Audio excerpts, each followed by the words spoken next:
All right, guys, welcome.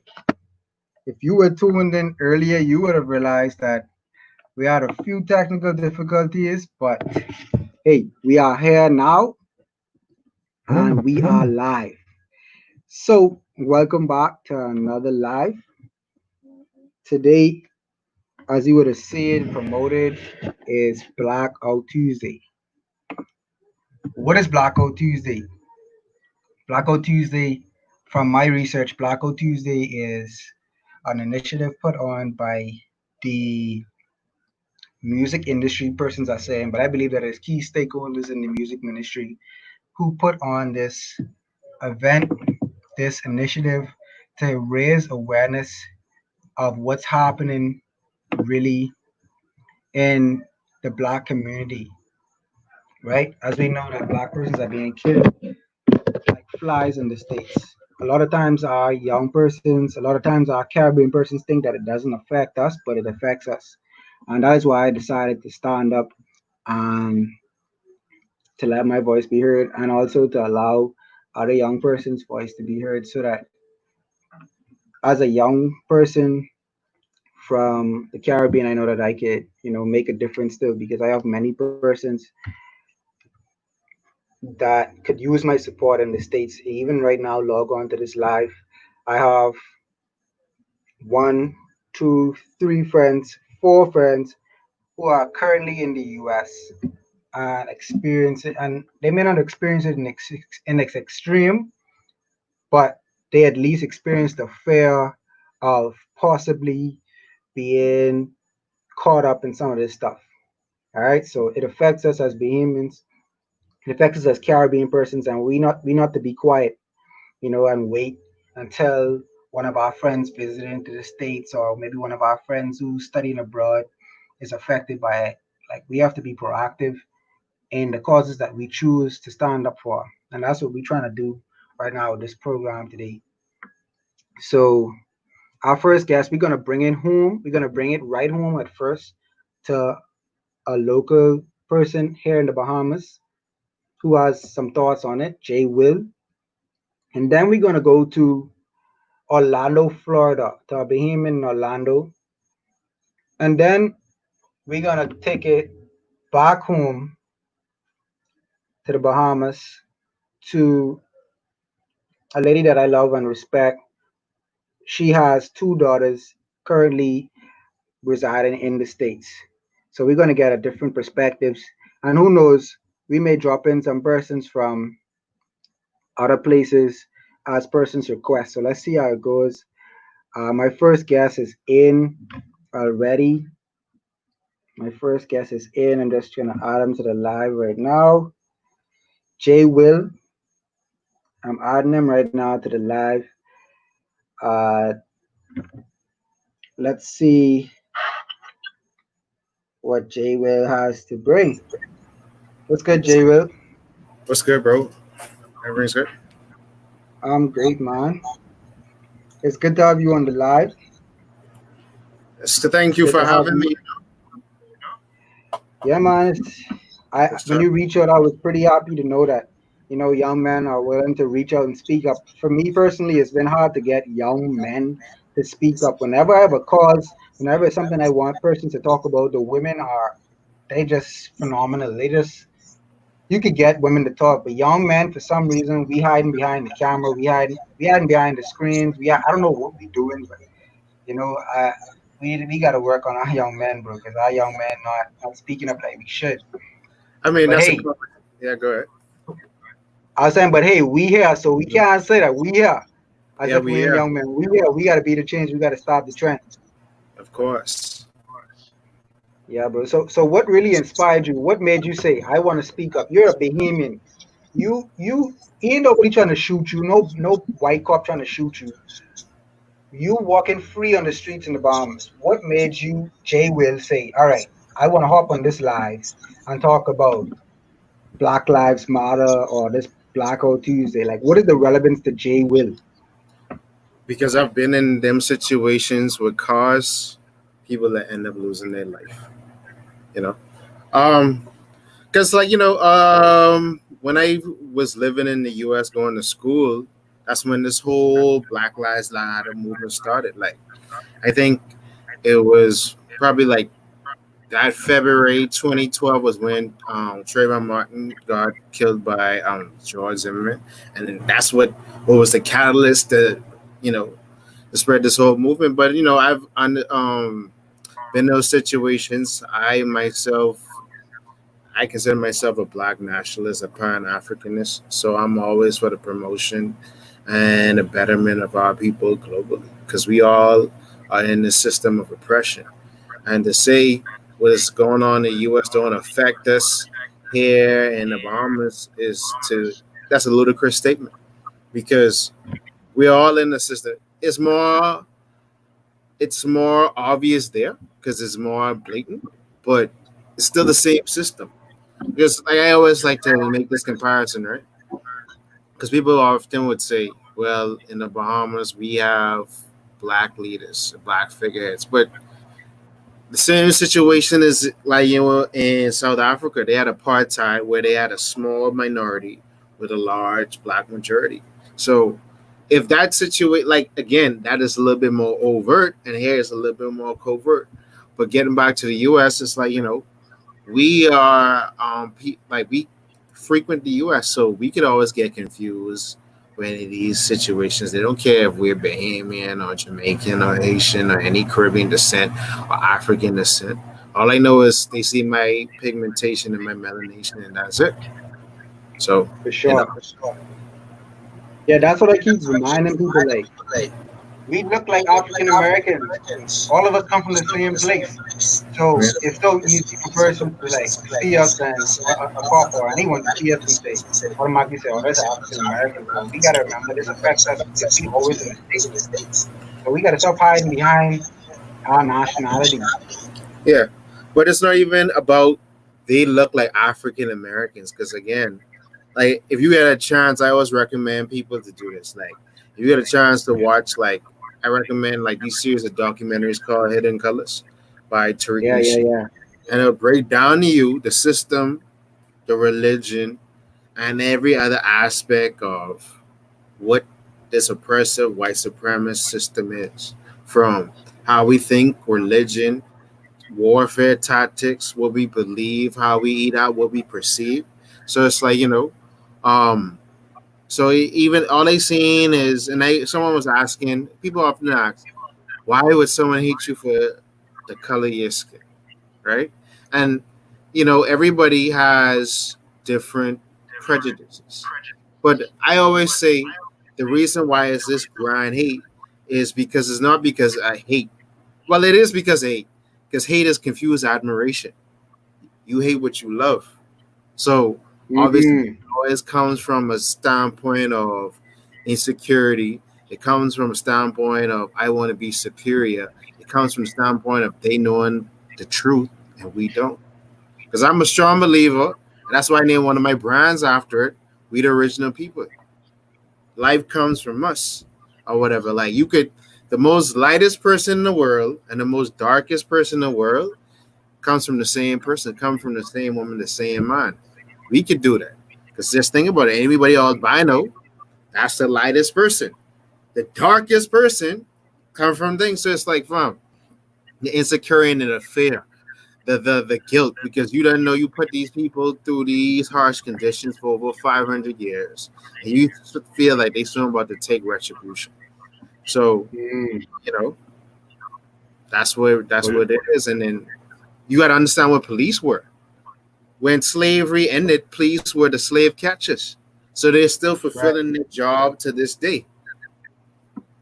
They're And trying that's to really like what it they're is. trying to take it back. So like, so if you understand the system, like I call it Babylon system of, you know, only the few have a lot and the lot have a few. And understand it, then you're just like, okay, we understand the system that we in. You can cry and cry for justice all you want. But until we start making legislative changes globally, we start understanding who we are as a people, the original people, the melanated people, we won't see change. And that goes not just the U.S. worldwide, because wherever you go on this earth, the more darkly melanated people are the ones that are always constantly oppressed. You could go to India.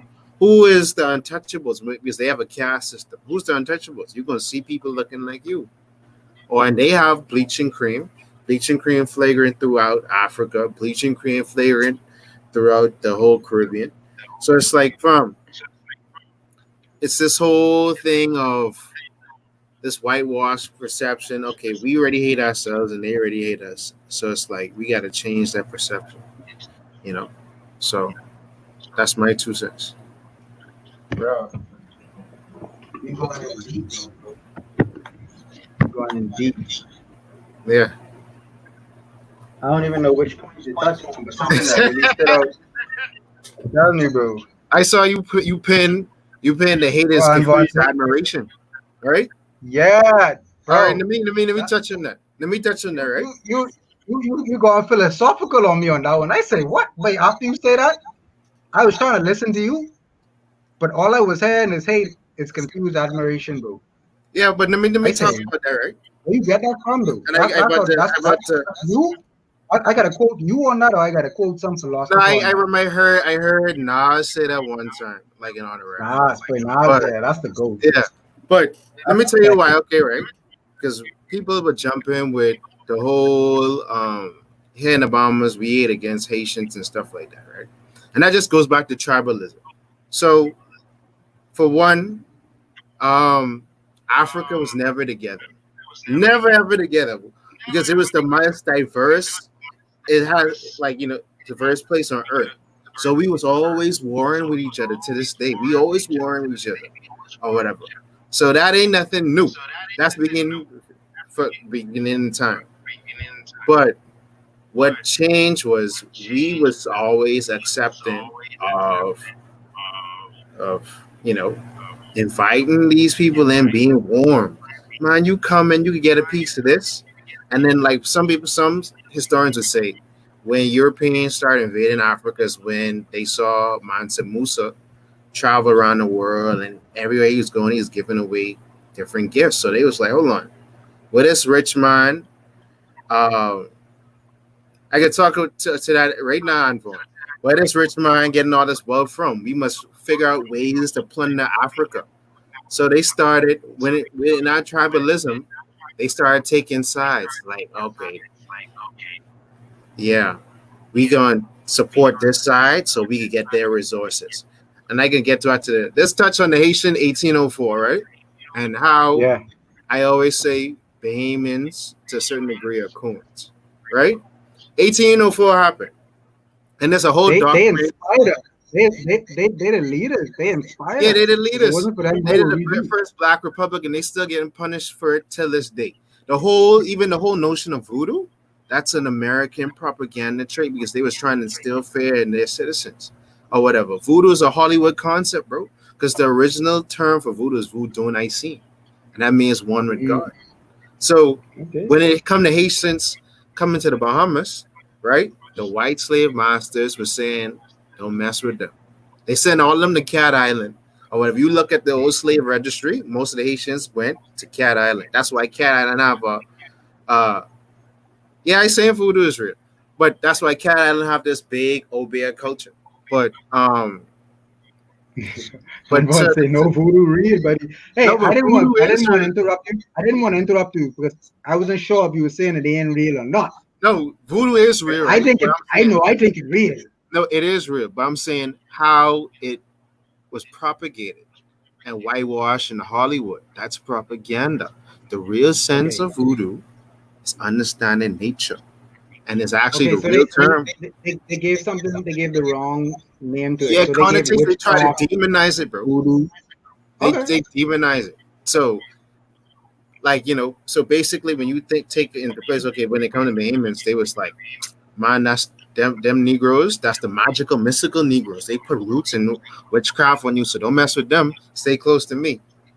And that Right. happened over 200 years ago or whatever, because Okay. Haitians was going all around the new world helping to liberate different peoples. Help, I believe it was Colombia get their liberation.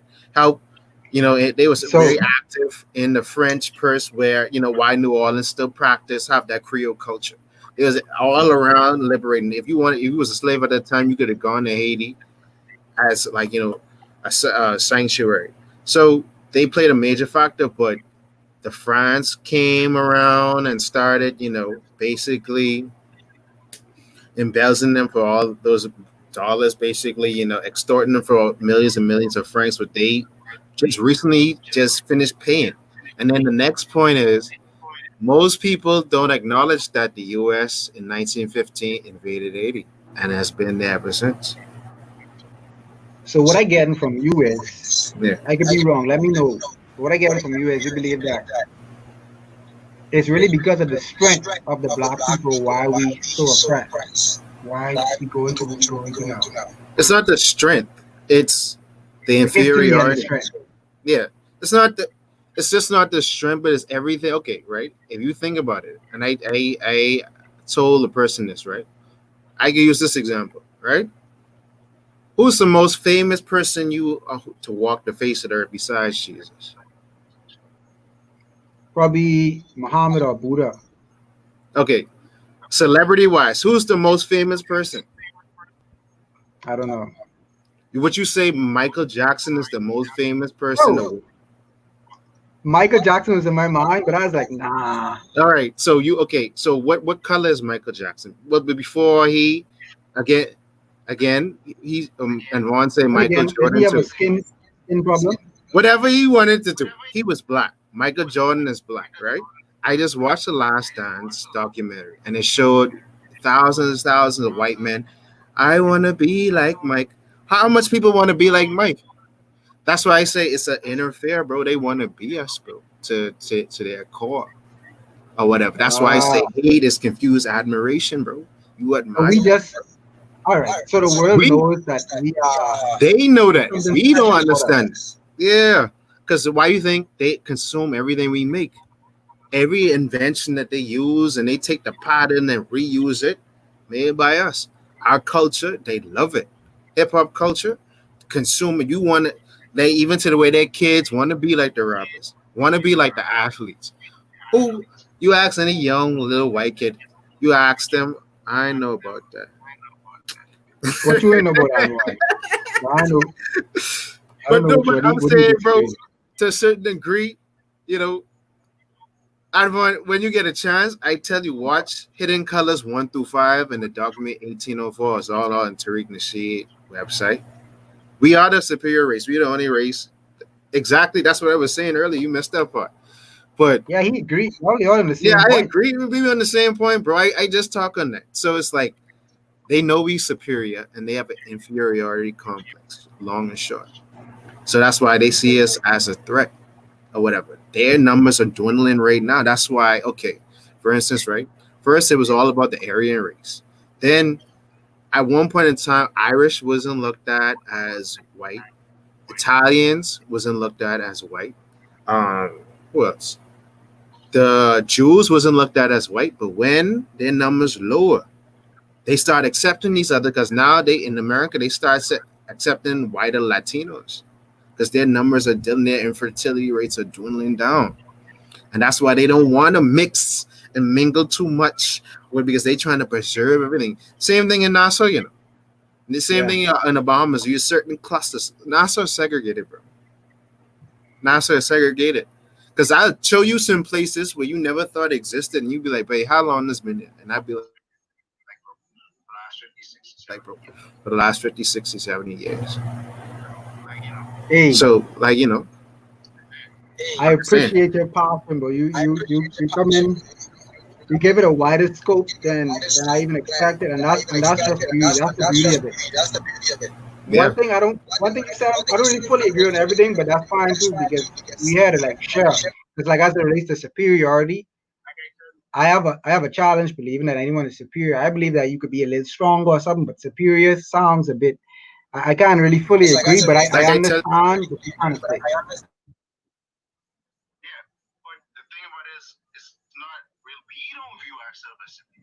Mm.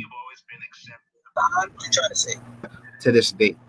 So they want to feel superior. So that's why I'm saying Ah, it's an inferiority complex or okay, whatever. I got you. Because if someone invites you every time for the last 1,000 years, when you in issue to this day, we invite you in as a guest. We treat you nice. You could come eat out the fridge. I mean, it's more servitude now, but every time we invite you into our cultures, you benefit from them. Um, you take it for granted. We ain't trying to make money off it. Our initial reaction is not to divide and conquer. That's a European type of thinking. And obviously, a lot of us have adopted that in this capitalist society. But it's like, fam, that is not within our natural nature. We've been taught these things. And a lot of things we Right. taught, but like I say, watch Hidden Colors 1, 2, 3, 4, and 5, and 1804, bro. Everything what Check I it out. say now, you're gonna sit down and be like, but that makes sense. And your mind gonna be blown because you can see everything you have grown to learn and know as truth ain't really true, bro. I'll check it out, bro. And then when I check it out, I definitely let you know my thoughts on it. But Yeah. wait, I appreciate you coming and sharing your thoughts. I believe you are a valuable perspective. I'm Yeah. gonna have a Bahamian who is living in Orlando to Of hop on course. and see what he has to say. I appreciate you, bro. Thanks for coming on, man. All Looking right, forward to bro. seeing you in the comments as well. Yeah, man. All right, bro. Mhm. Hey, Jalen came and Jalen brought the heat. He brought the heat. He brought up some real interesting topics. I definitely got to go watch it because people have been telling me to watch that for years. I got to go actually watch it and check it out and see what it is because knowledge is power, right? So I'm gonna bring in my boy Joe, who is currently in Orlando. Oh, I'm not seeing him anymore. So what we're gonna do is we're gonna change gears. Um, I'm gonna bring in Miss Gordon, who's coming live from Rondi's phone, her daughter's phone, because she doesn't have IG, which is cool. Um, okay, 1804. Oh, Joe here. All right, Miss Gordon. I ain't gonna put you under that pressure. Joe here, so Miss Gordon would be back in the lineup where she is. All right, so Joe here. Joe, I'm not seeing you on the stream though. Joe, I'm not seeing you on the stream. Bro.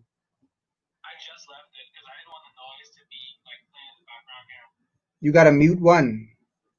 Just all right, Joe. You got me talking to myself on YouTube, bro. You gotta join the YouTube stream, but I'm gonna let Miss Gordon hop back on. All right, Miss Gordon. Are you ready?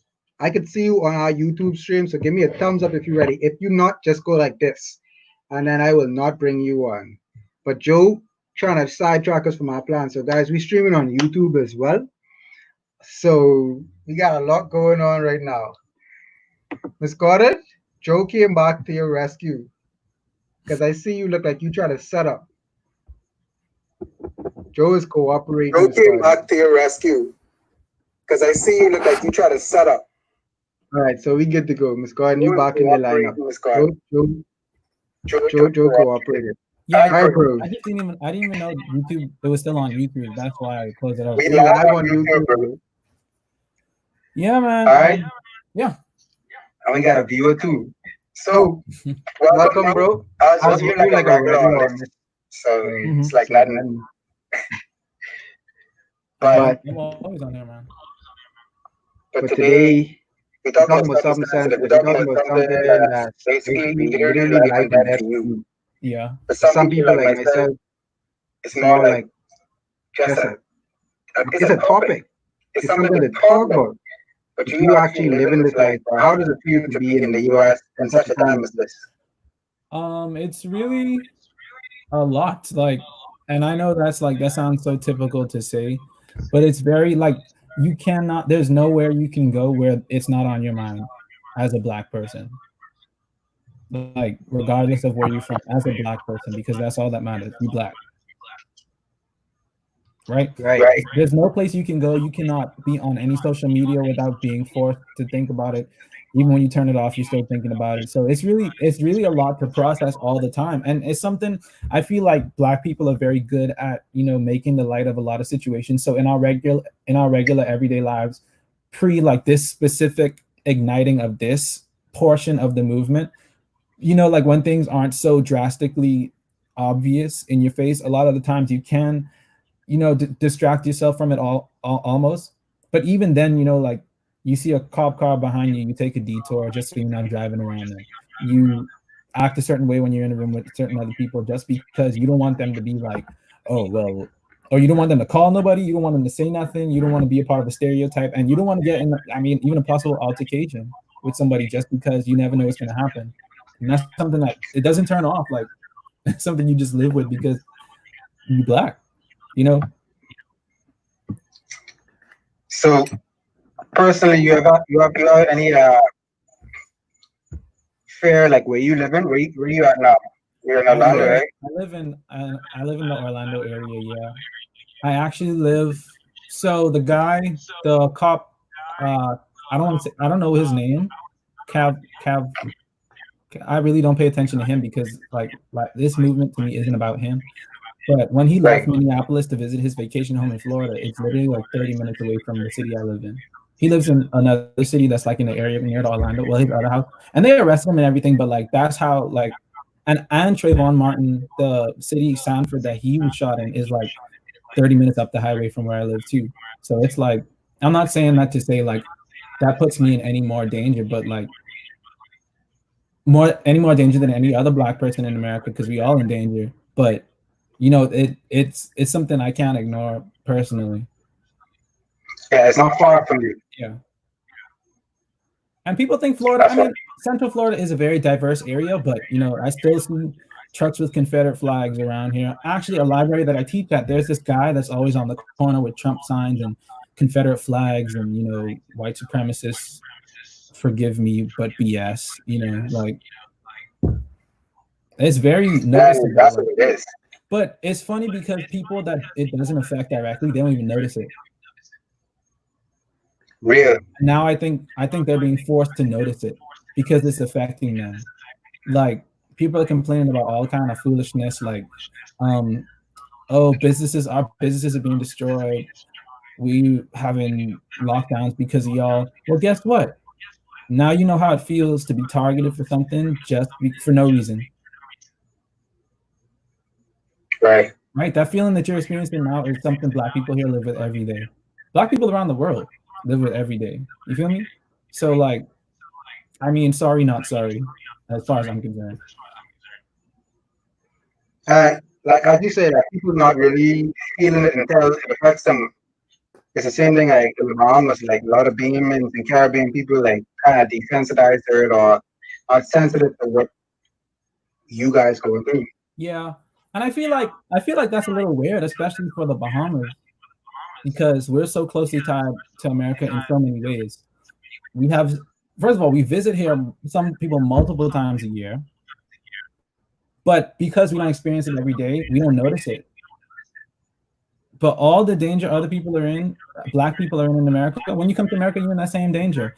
Secondly, like, I feel like it's bad to say I should only care because I could be affected by it. Otherwise, why are we asking white people to fight to speak out about it? Right. Like, if I was living in the Bahamas, I would still be donating to relief funds like I am now. I would still be calling state officials. I would still be, as far as possible, I would still be emailing police departments trying to get these people behind bars, these murderers behind bars. And it's like, I do that because it's injustice, not because it's injustice that affects me, or affects my people. I think we have to be sensitive to the persons like myself a few weeks ago who felt it. They knew that it was injustice, but they didn't think that their voice mattered. So they were quiet. Yeah, go ahead. Yeah, I was saying like that was me just a few weeks ago, like maybe like a couple of weeks. I was like contemplating what I should repost Black Lives Matter posts or like really like be all about it, because I'm like my post not gonna make no difference. And then I realized, and I started really thinking like I actually thought about you, Steve, like Kazi, different persons that I not just friends with, but persons that I know in the States. And I'm like, bro, this affects me because it affects you. It affects my friends. It affects Bahamians.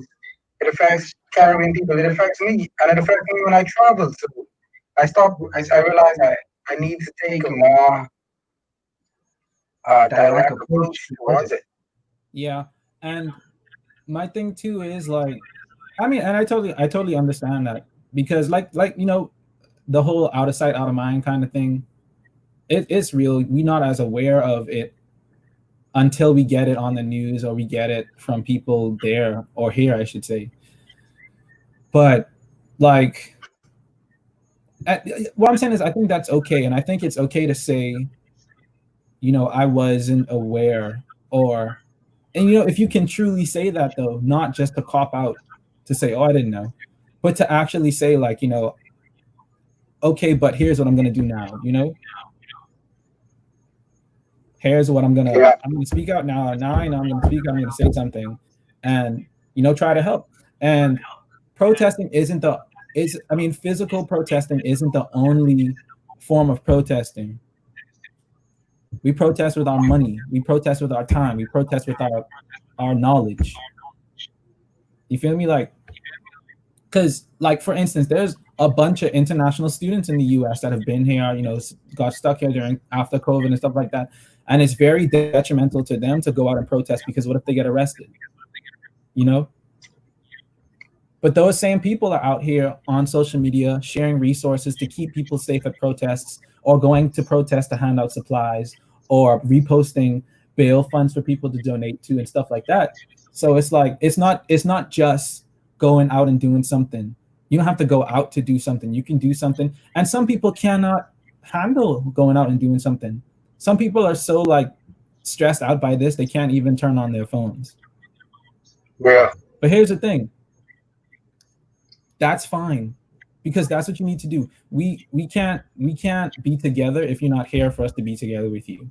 You know what I'm saying? Like, if this is detrimental to your, and it should be, like, nobody should have to live in these conditions. Nobody should have to live feeling like they're 3/5 a person, as we were just a couple hundred years ago. And speaking of recent times too, what I wanted to say as well is some of our parents lived through segregation. My father used to live in the U.S. as a kid, right after not more than 15 years after segregation. The U.S. was just segregated when my dad moved to the U.S. Right? Some of our family members worked in the U.S. before segregation. Right? Miami, South Florida was built by Bahamians.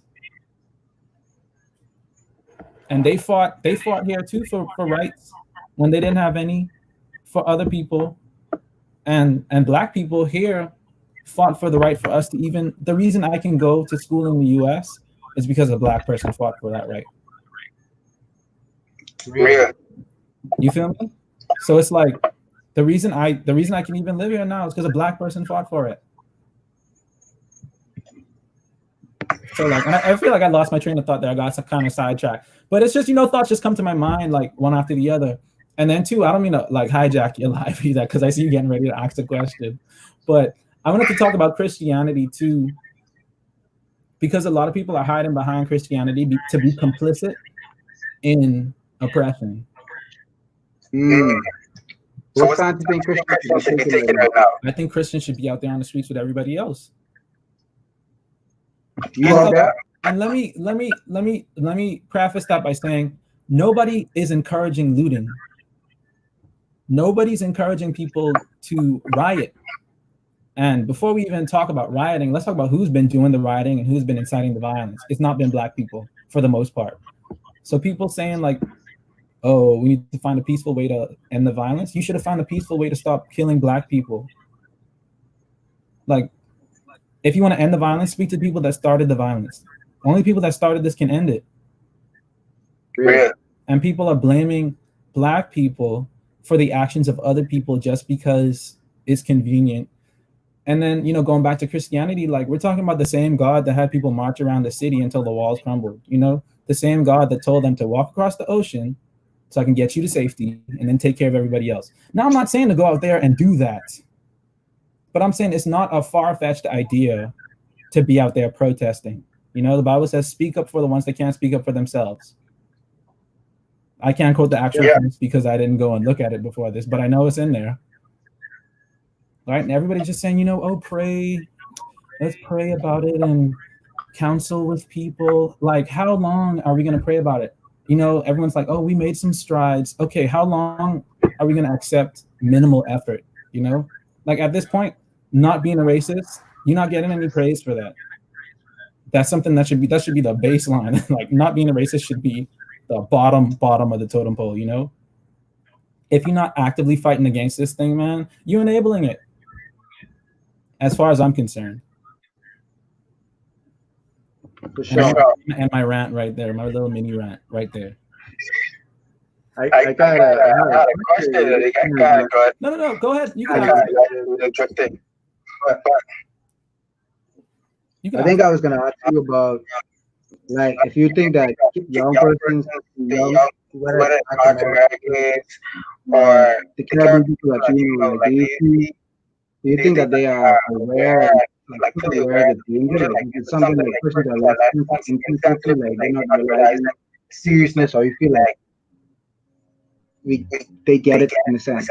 You mean people that don't live here? Or both? No. Oh, I think for the most part, I mean, of course, you always have your exceptions to the rule, but I think for the most part, people born in the Caribbean that live here get it because they've experienced it. I've personally experienced racism firsthand living in Alabama. Microaggressions, overt racism. I went to HBCU, I went to PWI in the States. I went to a black school and a white school. So like I think for the most part we're aware of it because we can't be unaware of it. You're not allowed to be unaware of it. You could act like it don't exist, but I feel like that's useless. And I feel like people that act at it like it don't exist, they're just acting. They know. Yeah. For sure, bro. So you ever had any? Would you ever have close call? You had any like times where you actually felt fear when you saw a cop or interacted with a cop? Cops and civilians, yes. I'll tell you this. Tell me a little about that. Every single time I get pulled over by a cop, and I don't get pulled over that often, but I have been pulled over in Florida and in Alabama. Every time I get pulled over by a cop, the first thing I do is I look around to see if I have anything that could be mistaken for something to make me look violent. I always wonder, wow, should I have cut my hair? Would I be safer right now if I cut my hair? I've never had a cop, policeman or woman pull a gun on me, but I have had them ask questions like, do I have any drugs in my car? Ask me to search my car. I will never let a cop search my car voluntarily. Just microaggressions from police officers or them being extra rough with me. Why do I need, can I step outside my vehicle and you just pulling me over? For what? Real. And it's like they're not going to tell you it's because you're black, but it's because you're black. And people might say we're being paranoid, but guess what? We see other people get pulled over.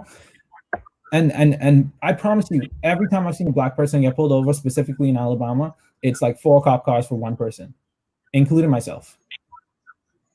Why do you need 8 police? You know how skinny I is? I don't even look intimidating. Why do you need 8 police for me one? They literally call backup for you? Yeah. And I'm telling you, like you'll be there and it'll just be one cop for the first like 3 minutes. And by the time you look, there's 3 other cars behind you. That's wild. And in terms of, I actually had a gun kind of pulled on me too. And it actually wasn't, he didn't unholster it, but it was a guy in Walmart. And we had an argument in line. And I mean, I wasn't even having an argument. I was just like, bro, you can't just be skipping people. And he raised up his shirt to show me his gun in the store. And I was like, well, that's a punk move, but whatever. But I promise you, like, even that was terrifying to me, because here's the thing: I'd rather walk past a black person. I'd rather a black person do that to me any day than a white person. Why? Because the black person has the fear that they're going to be convicted.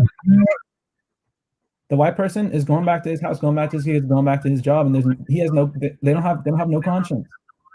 They don't have to have a conscience because nothing's going to happen to them. And then also, like, in terms of microaggressions, I was on a date one time, and I went to this place. It's like a go-kart joint, and I came first, of course, because I be whipping. And on the way out, I heard this guy say to his friend, "You let the black guy beat you?"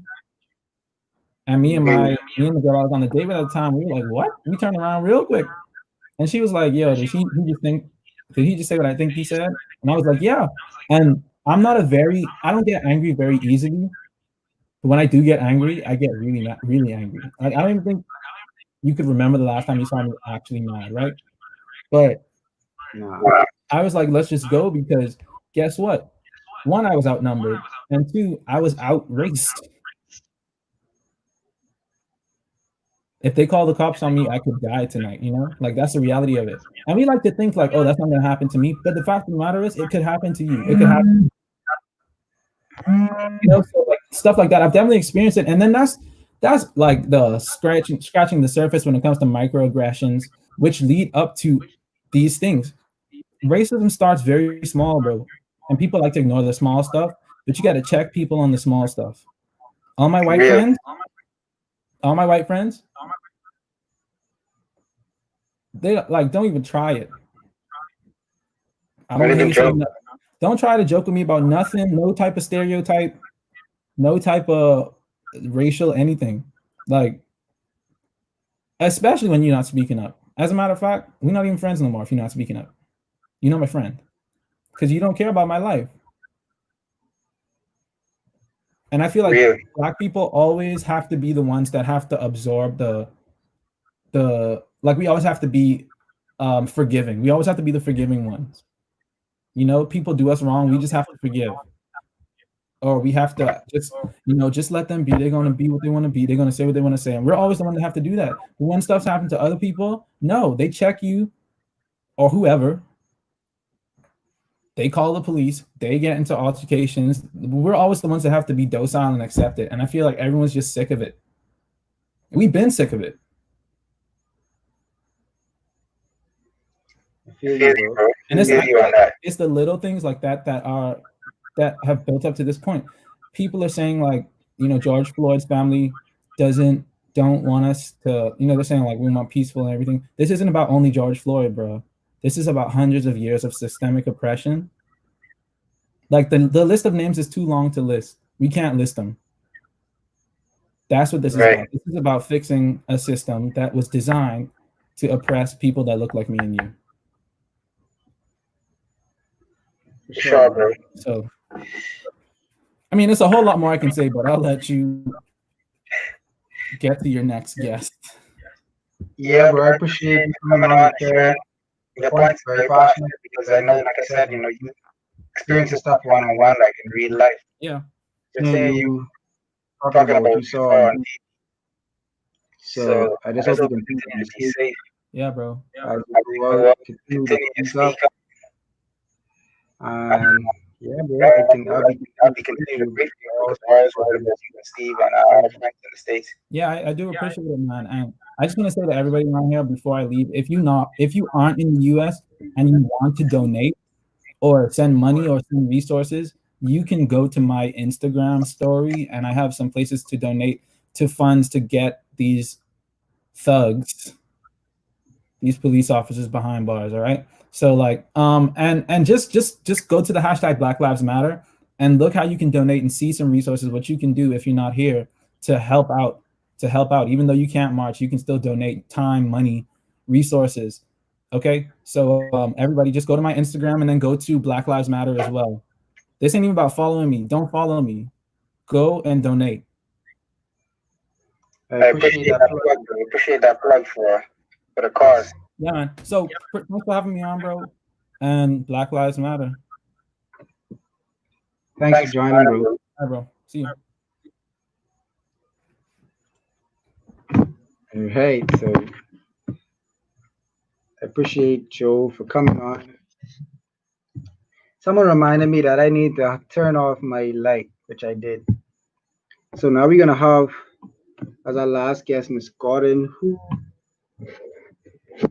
is gonna have an interesting perspective as a parent who has entrusted her daughters to the United States. I don't know how she feels about it. Like, we never had this conversation, so I'm learning for the first time. But before you go there, Miss Gordon, welcome, and I'm gonna ask you to say what was burning on your lip as you were listening.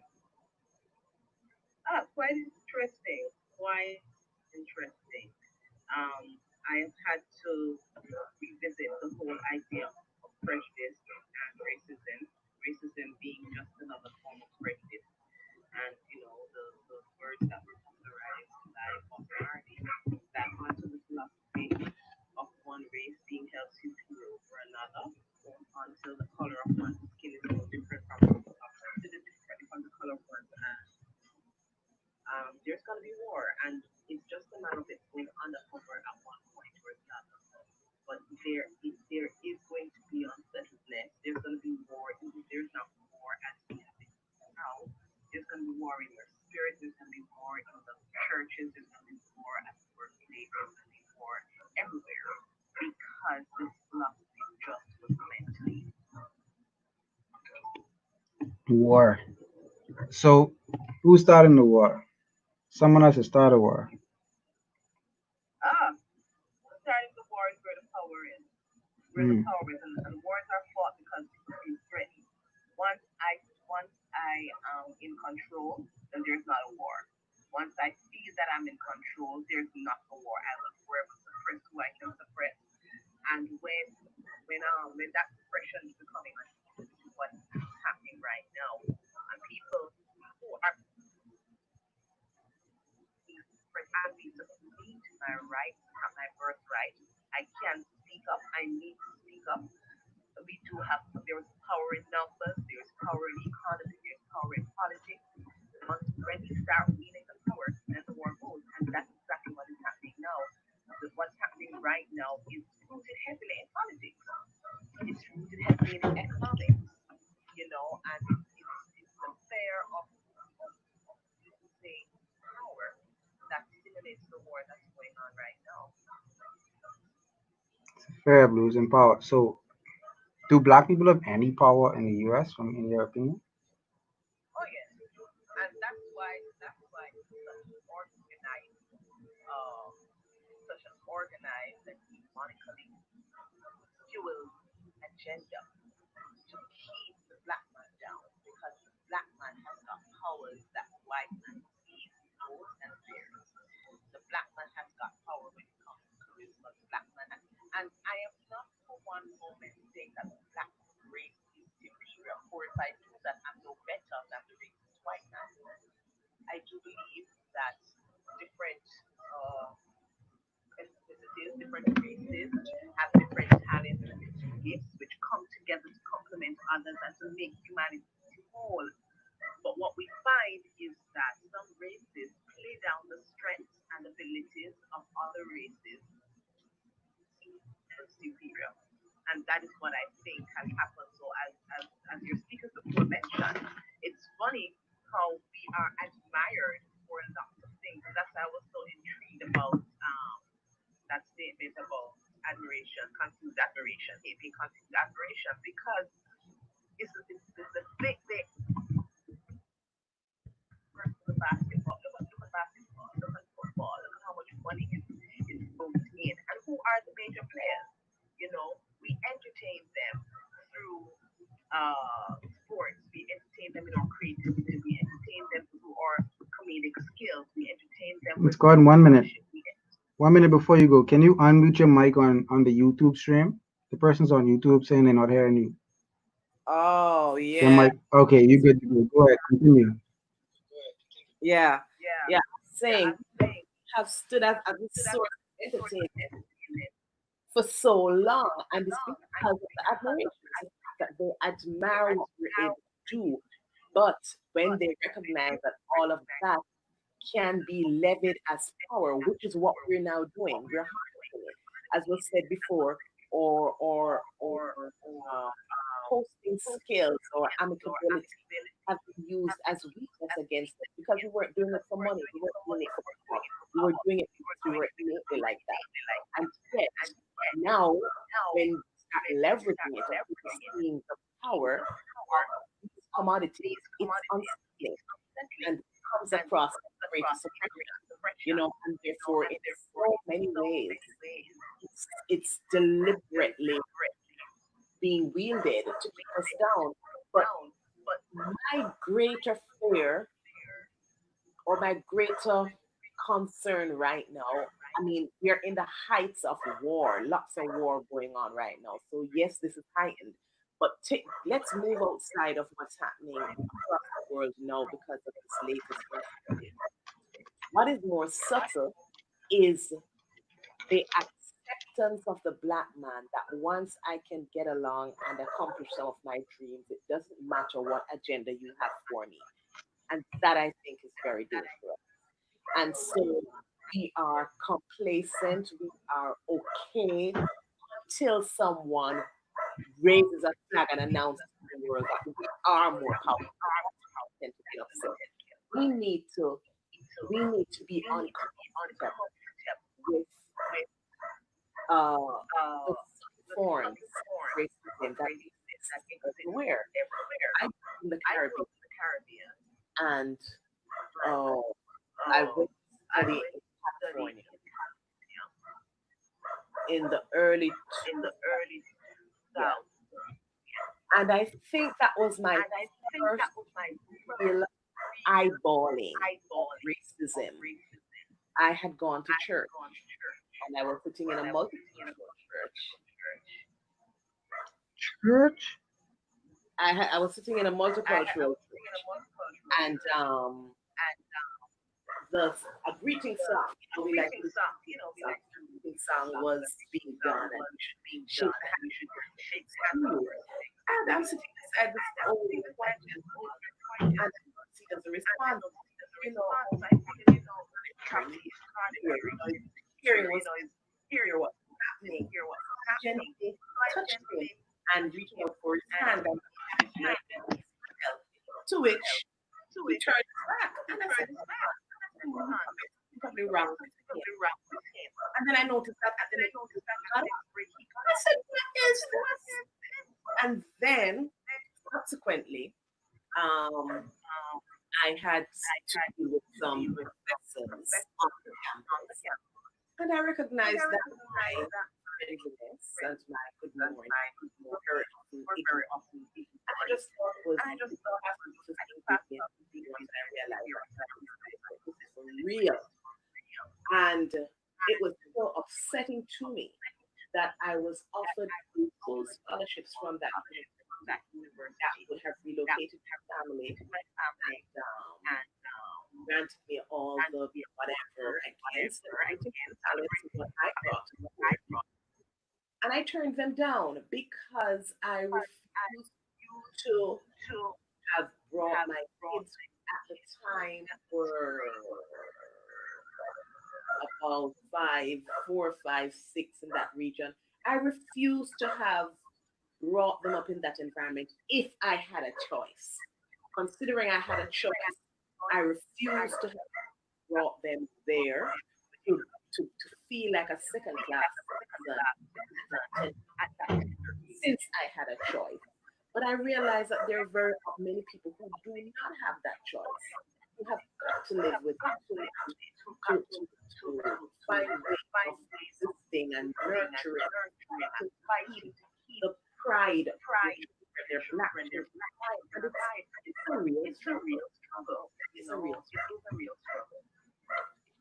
So you talk about, you didn't want to give that. You wanted your children. You wanted to have that choice, right? You didn't want to put that on your daughters at the time. Now your daughters have willingly decided to be in the U.S. Yes, yes. How do you feel now with them being residents living and working in the U.S.? Initially, I had some mixed feelings about it but it was we moved in the direction of prayer. To be honest, when I had to make the decision of them going to the States and deciding which school that they should go to, did I want them to go to a black school? Initially, I was not necessarily comfortable with it for the reason being that being black in the Caribbean is being different from being black in the States. And I wasn't sure how that aggressive admiration and celebration of the black person would have played over to them, considering that we're from an environment where, hey, I don't even remember what color you are, you know? And this all of a sudden being bathed in this black awareness and things a little bit much for me at first, and I wanted how they would have. Oh, I praise God. And that's where he led me. Because having now to live in an environment where the Caribbean maybe not, but that's where they are now. Having to live and work in an environment where you are looked through, and that's been their experience. I have girls, I don't have the great fear factor of being targeted as on the road as the boys, the parents of boys have, but as a parent of girls in a professional environment and environment you, I can only imagine the anxiety that black boys, my girls, one more than the other, has had such negative experiences in an environment where there are hundreds and thousands of accomplished black people.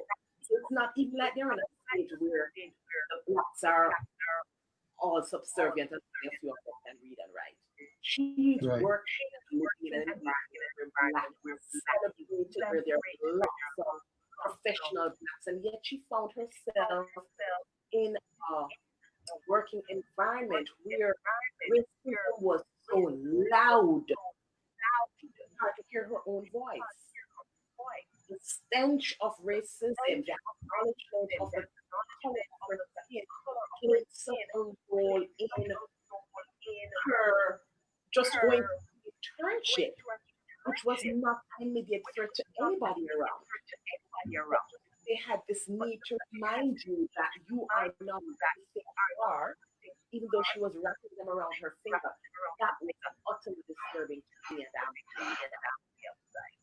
as a young person, when I was younger, when I was young, I remember being in New York and being Young.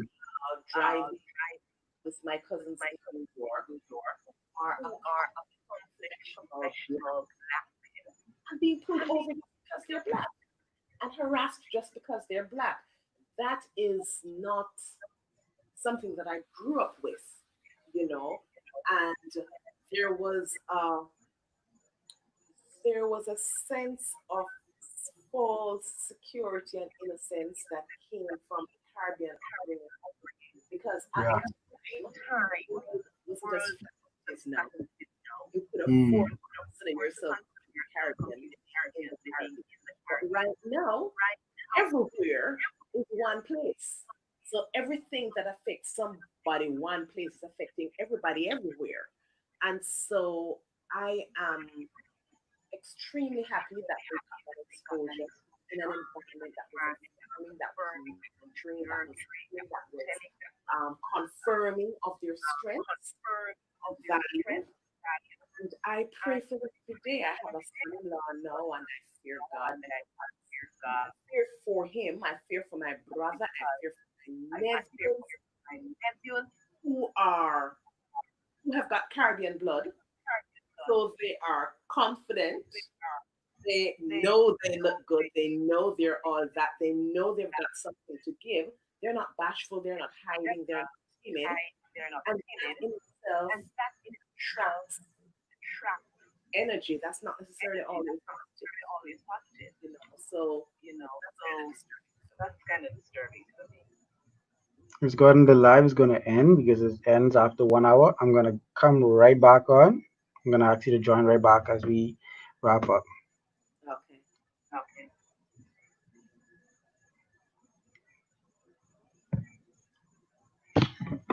Guys, Miss Gordon has been spitting some gems as she discusses. I'm just trying to post this on IG for you all who are live. You guys getting the in between little segment with the IG live. I'm trying to set up the IG live, but yeah, Miss Gordon has been spitting some fruits, and we're just gonna continue to hear from her. She has a unique perspective as someone who has studied abroad in the US and now she's back. She's in the Bahamas, but she has two daughters studying in the US. So the type of level of experience that she's bringing is very unique. Yes, Miss Gordon, you're back. Yeah. Oh, and I forgot to mention my son, Steve. Yeah, I do have a son. I do have a I son. saw Steve, Sorry for. I saw Steve in the comments crying for his. Yeah, true. That's true. That's really true.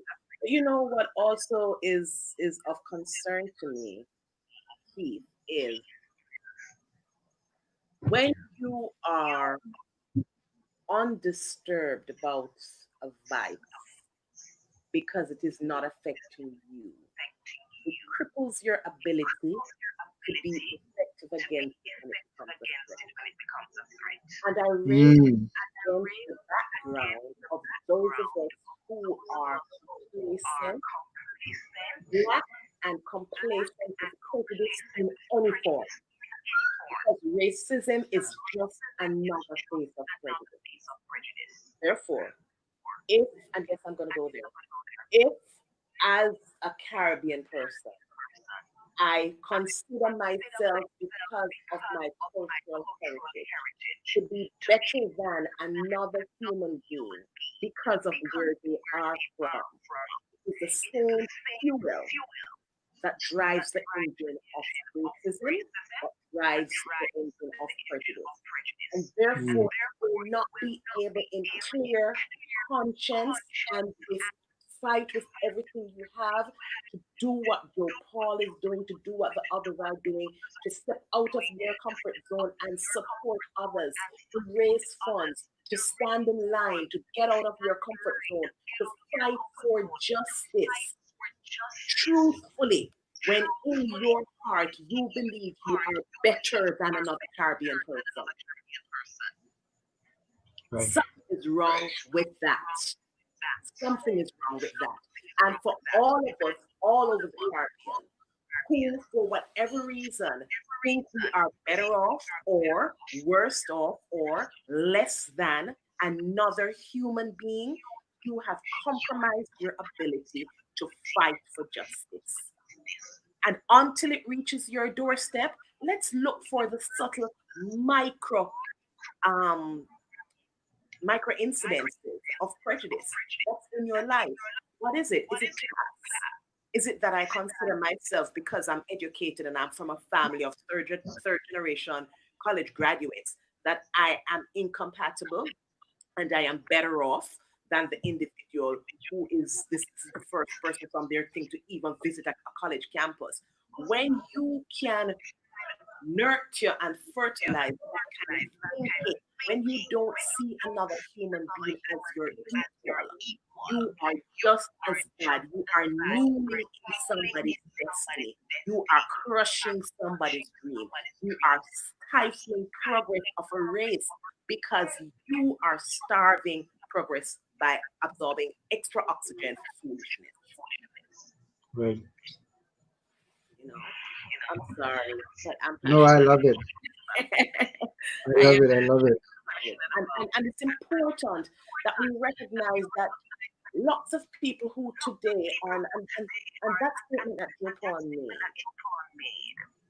has been in my core, but I've never been able to get it through my lips. I'm so happy he said it tonight because it is real. If you are my friend, yet you are quiet when others like me are being oppressed, in other words, in his words, if you are not talking support, then you're not. Mm, And yeah. that's so true. If you can make me an exception to the rule, look, people do that all the time. I'm not talking you this prejudice. You're for white folk and they forget that you're black because they're so comfortable with you. Yeah? And you speak and you feel a sense of acceptance. Don't. It only means that tomorrow morning, when they become minority, and you come just one in a bundle of majority, you're going to be fried with the rest. You're not your friend. And they need to be able to speak out. And as Black Caribbean folks, we need to realize that a seed has been sown, a harvest has come in, that we have prejudices that we don't even know where it started. We have prejudice that we don't understand because naturally from our behavior. And when you stop just saying, really, why did I feel this way? Why could I refer to that person, this person as that? Why could I think naturally of this person feeling that role and not the other person? You realize insistence into it. It was putting a porridge, it was putting a cream, it had it in and you realize it.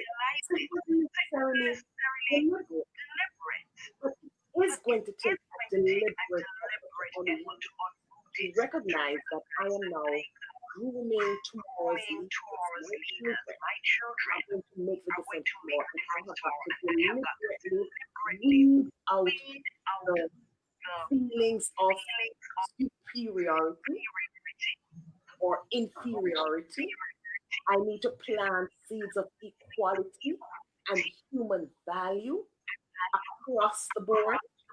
I need to plant the realization that God's image is so diverse and beautiful. It's God's image. And I need to preach this in my churches. That's the point. Mm, That God's image is diverse and beautiful. That God speaks in tongues, several different tongues. And until I can deliberately do that, then I can consider myself winning the battle. I'm not there tonight on the streets of New York. I may not be passing out water and sanitize and supporting whatever. But what am I doing in my Sabbath school class that will make my children understand they're beautiful? When I jokingly chide someone because they are navy black, if you know what I mean, and consider them to be less beautiful than someone who is just gray black. What message am I sending to my children? What word am I creating? It's coming back to bite us. yeah, we definitely have to be careful even the way we communicate, and that's what we're bringing out as Caribbean persons and the messages we bringing on not bringing, because our silence is speak very loud. Yes. And when you said, preaching from the church, that hit me hard because a lot of persons are very critical of the church and they are angry at the church and different organizations for not speaking up because people want to hear and see the organizations that they put their trust in standing up for them. Yeah. But my thing is, organizations don't speak, people speak. So we have to speak up, and then the people in the organization will decide, okay, everyone is talking about this. We need to talk about this. So don't people shouldn't feel discouraged because there isn't an official word. That just means we need to talk about it more, we need to advocate more, we need to continue doing our part because there's more work to be done. And truly, what is an official word? What is the official word of the black folk in North America right now? Is it what President Obama has said or Oprah has said? It's not. The official word is the people on the street. They're the ones who are speaking loudest. They're the ones who are making the closing arguments on this in this discussion. And the same is true for the church. You don't need to wait until a statement is made from somewhere. If enough of us start speaking, the church has spoken. Definitely. But people don't see it that way. People only see that once you have the tweeted from the official Instagram or the official Twitter, or you have to see it from with the church letterhead on it, or the organization's letterhead for it to be official. People don't realize that official is your voice is official. If that were so, the official statement on what is happening in North America right now would be that of the president. And you know it's not. Hmm. It's not. The word coming from the White House is not the word that is considered the official statement. It's the numbers. It's where the energy is. It's where the change is coming from. And that's what we need to recognize as students, as young people, as Caribbean folk, as church members. We need to mobilize the energy and the conviction and the conversion from where the people are. That's where it matters. And then the movement starts. I'm sure when the first person stepped out on the road this morning, they didn't recognize that there would have been blocks and blocks and blocks and blocks of people behind them. We just started. And Definitely. And it all comes back to us just understanding the power in speaking out. Like I said earlier, I was one of those who felt like, I probably don't need to share these things because my voice don't really matter that much on this topic. I don't live in the States. And I really gave it more thought, and I sat down and think about it, and I said, it does. And I started to think about, the fact that I travel to the States and I have my friends in the States and stuff. So it's just us really, people in general, every black person taking responsibility as if it is them. I believe if every black person takes that responsibility and speaks up, change have to be created. I believe it's just the silence really that's messing us up. I think too, as Caribbean folk, we need to recognize that we have a vantage point. We have a vantage point, and that is our energy can be fueled today, not because of pain. We are not experiencing directly inflicted pain because we are not being targeted where we live. Secondly, we are in an environment, for example, in Jamaica and Guyana and Trinidad, in the Bahamas, but less so in the Bahamas, where there are so many different ethnicities that make up the culture of the place. So it makes you feel really out of many one people. It becomes natural for you to not think in Jamaica, for example, we don't think a Chinese Jamaican or an Indian Jamaican or a Syrian Jamaican. A Jamaican is a Jamaican, you know, and that is a vantage point that we need to capitalize on. That is, we are we are okay. We are one with diversity. We have grown up feeling how beautiful diversity is without segregation. And we can use that to leverage the power of creating awareness because this is something that we live naturally every day and it doesn't have to be fueled by pain. It can be fueled by success.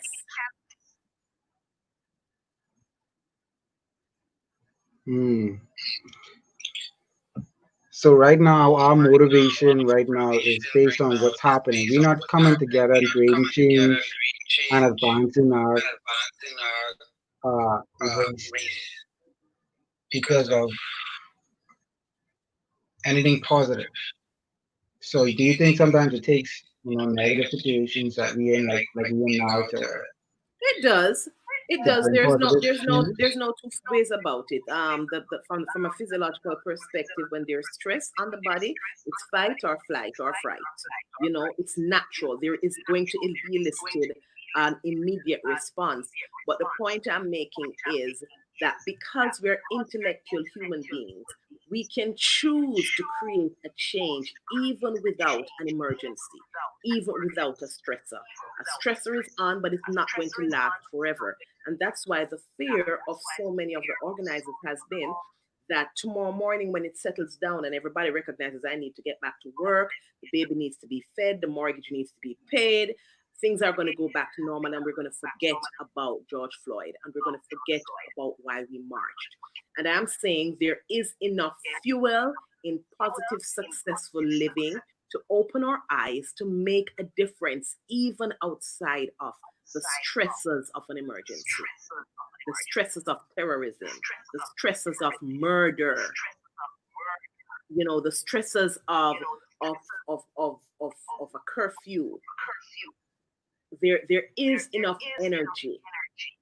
When you look, for example, just looking across the world for the last couple of years, look on the what is considered the beauty contest across the world. Look on how it has been dominated by Black individuals who have come across and shown you beauty in such in a wide cross section of ways and brought to the fore our culture, what we stand for, or diversity, or promise, or abilities. Entertainment has always been flooded by that.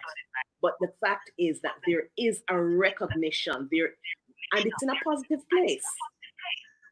It's in a positive place. It has not been spurred on because of demonstration. For so long, the music industry has really been dominated. Musical success has been dominated by Black folks. But yet, it's not until we have one of these major awards where they are categorically sidelined and ignored that we have people speaking out. And my thing is, let's move on the positive before it gets to that. Let's build it so large that it's undisputable. Let's use the positive we have to build that. I'm with you. Because the positive is definitely a stronger platform, Yeah. It's like it doesn't come with as much adrenaline. It doesn't come with the rush. It doesn't come with the adrenaline of an emergency, of a stressor. It really doesn't. But like a shooting star that becomes bright and gets everybody's attention, but it burns out quickly. The other star has been there and will be there, and it too shines. I love that. I love that. As we close, I want you to tell us about what you think. What is the next step? What is the next step for us as young Black, primarily Caribbean persons, young Black Caribbean persons, and African Americans who may be tuning into the broadcast or what's the next step? What should we be doing as young persons right now Be deliberate to about create celebrating your value. Be deliberate about celebrating your value and the value of humanity. Let's stop thinking segregation. Let's stop thinking, let's celebrate diversity and not build diversity.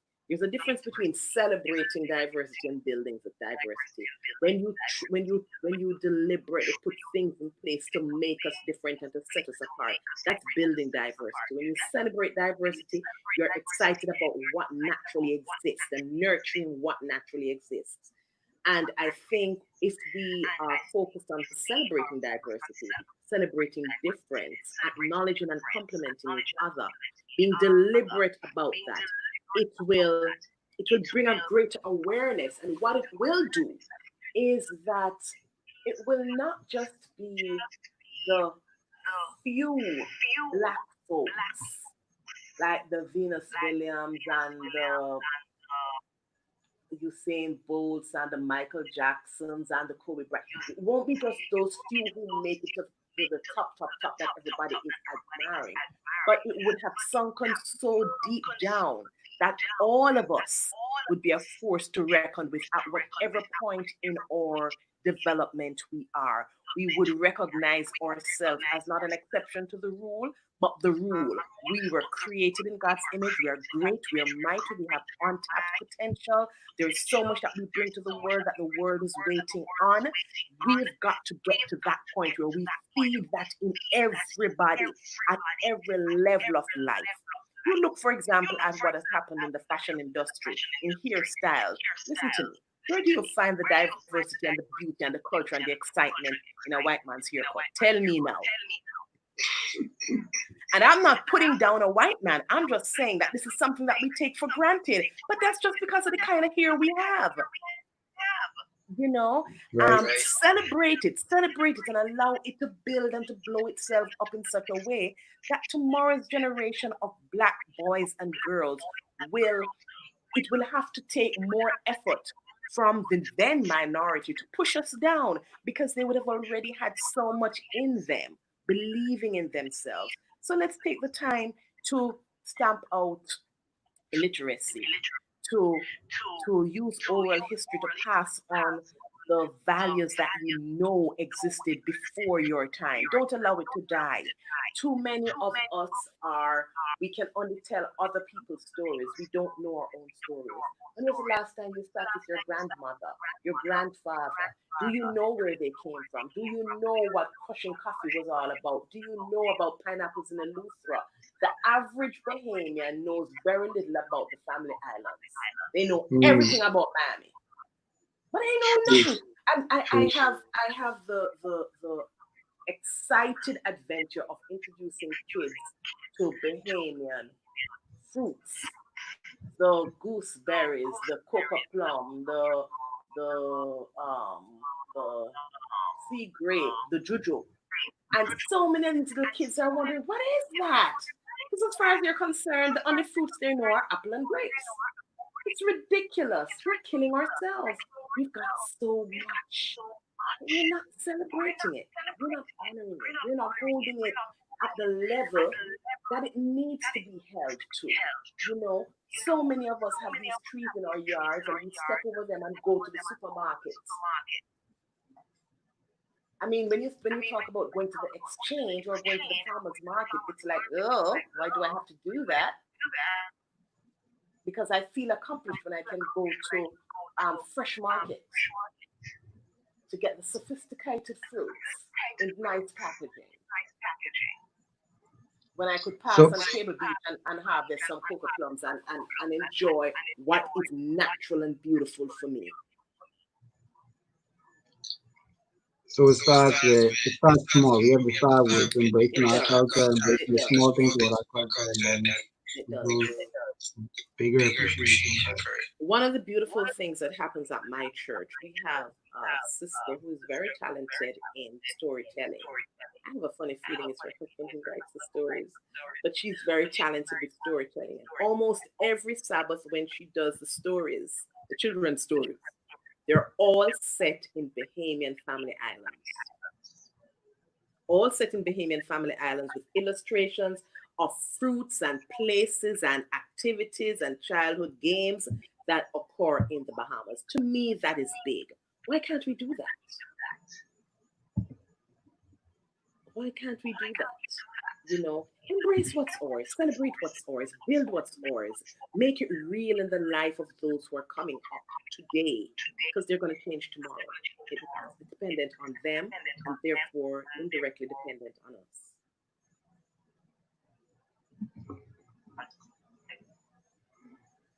Thank you, Miss Gordon. You add so much gems.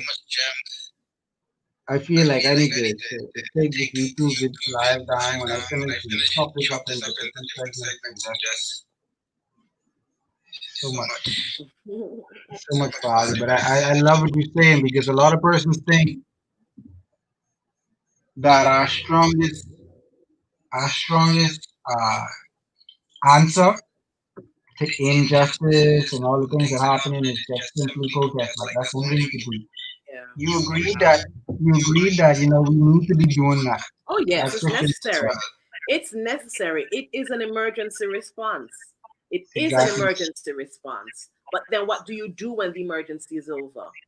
Exactly. You know, there's a Caribbean saying. There's a Caribbean saying that says, Monkey only know him house. Monkey only know his roof leaking when rain falls. In other words, only when it's raining that you remember you have a problem. By the time the sun comes out, he's playing again, you know. And then when the rain comes, you have a flood. So we need to Yeah, we need to play in the sunshine, but we need to work in the sunshine as well. definitely. I feel like that's a beautiful message, and that's a great solution that I don't think many persons think about celebrating to improve, to develop, Yes. to create Deliberately change. nurturing. Deliberately nurturing. I Hmm. love it. I love it. Thank you. Thank you so much for And this, and God. just by the way, Go just for by it. the way, Keith, one last thing. I Go ahead. do have an Instagram account, just for the record. I did I saw it. I saw it, and then I was like, wait, what? I I guess what Rondi on it or something. I was like, what's No, going no, no. on? The truth is, it has been inactive. I've not really been up to it, but just for the record's sake, I do have one. So I opened I it was up back so tonight. surprised. I gotta follow you, even though you don't post. Okay, But thank you for sharing light. You brought it was my pleasure. a lot of knowledge to the young people, and I know they appreciate you. It's Y'all been my pleasure. send me Scotty some hearts and all our guests that we had tonight some hearts in the comments. If you guys appreciated them, send some hearts, send some love. But Miss Gordon, I definitely have to bring you back another day. Not You a know you one of problem. my go-to speakers already. I appreciate that. I appreciate that. Thank you so much. Thank you. It's like, oh, you the Okay. love coming in, the love is coming Oh in. yeah, I see it. I see Oh it. I yeah, see yeah, yeah. it. Appreciate the love, guys. Thank you, Miss Okay. Gordon. Appreciate you. Thank you. And you have a good night and keep doing what you're doing. You're doing exactly what I'm talking about. Thank you. I appreciate you. Appreciate Okay. that. Bye bye. All right. All right, guys. Thank you for tuning in. I really did not intend on being the host today. My goal was to have my friend Steve and Joe Paul to be the hosts, but he had a lot of technical difficulties. Steve couldn't even sign onto my account when we decided to just do it straight. Um, but yeah, I just got my teeth pulled today, so I was experiencing some, pain and stuff. But we made it through, and I hope that it was impactful. I hope that somebody was encouraged. Prayers up for our young people in the U.S., our blacks in the U.S. And I'm just going to leave us with a prayer for Bahamians in the U.S., Caribbean people in the U.S., African Americans in the U.S. who are going through this struggle. So let's have a brief prayer.